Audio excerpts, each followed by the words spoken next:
Ganito dapat ang kalalabasan ng buhok mo kapag ginamit mo ang Hair Styler 5-in-1 by Stay Young. Pero ito yung isa sa problema ng mga beginner na katulad ko. Dapat kasi ganito, smooth at curly. Meron kasi itong long suction comb at hindi ko nakita na meron pala itong arrow sa taas. At ang arrow ang way kung saan magsa-suction ang hair mo. At highly recommend ko na konti lang yung hair natin dapat at doon tayo magsisimula sa pinakadulo. So dalawang suction comb na yan. Yung isa pa left, yung isa pa right. Sa style na papaloob ang style ng hair, pwede kayong gumamit ng right suction comb sa right side nyo. Left suction comb naman sa right side kapag gustong papalabas ang style. At mas maganda kung mga 15 to 20 seconds natin papainitan yung ating hair para mas mag-hold ito at mag-curl. Syempre naglagay din ako dito ng light hairspray. Ang laki talaga ng natitipid ko kapag umaattend ako ng mga event. Hindi ako nagpapa-hairstyle kasi ito lang Hair Styler by Stay Young. Ang laking tulong talaga sa akin. 5-in-1 na to ha. May dryer comb, round volumizer brush,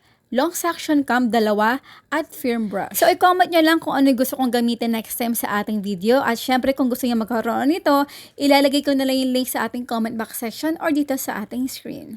Bye!